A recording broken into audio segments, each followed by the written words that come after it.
Located 40 miles north of Tampa, Weeki Wachee is a place where time seems to stand still. One of Florida's first roadside attractions. The park opened in 1947 after an ex-Navy frogman invented a system that allows a person to breathe compressed air through a rubber hose. The mermaids of Weeki Wachee soon followed, and so too did the tourists. These peaceful creatures. Today, the crowds still come. And there's something just magical about a pretty girl in a mermaid tail. And whether you're male or female, young or old, they just simply charm you. Yet Weeki Wachee would never be if not for its first magnitude spring. At times more than 200 cubic feet of fresh water per second rushing up from deep underground.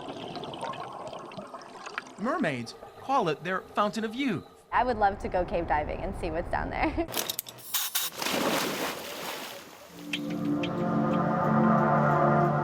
And for more than 3 decades, daredevil divers have been trying to enter the spring. But getting in is nearly impossible. Divers must first navigate a 90-foot-long shaft that narrows to the size of a coffee table, all the while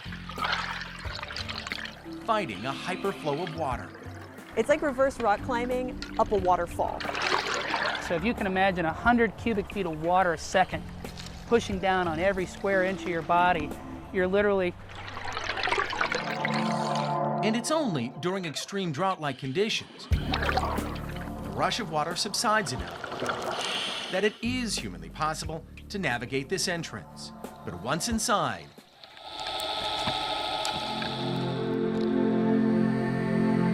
they enter one of the most beautiful and deepest underwater cave systems in the country. Depths at Weeki reach 407 feet. There's white clay layers in the walls. There's these beautiful chocolate-colored formations in there. And the tunnels are probably the size that you could drive a 747 airplane through. They are so massive. Divers say the water here is so clear and the cave so enormous, you feel like you're flying as you move through the passageways.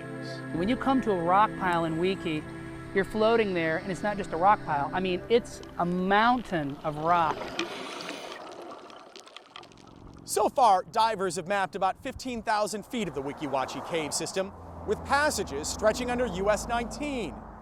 And some of those underground caves as wide as all 6 lanes of this highway. So when you cross over US 19 coming into Weeki Wachee, you may want to hold your breath, because over 200 feet below you is one of the largest underwater passages in the world. More humans have been to the moon than have been inside this cave system. The last time anyone has been here was in 2012. A return exploration dependent on Mother Nature. So the question I get the most from people is, why do you go down there? What's there? Is there treasure? Is there fish? What do you see? And as a joke, I usually say wet rocks. But these images are much more than just wet rocks. They're magical and mystical. Like the mermaids that swim above. At Weeki Wachee, Preston Rudy, 10 News.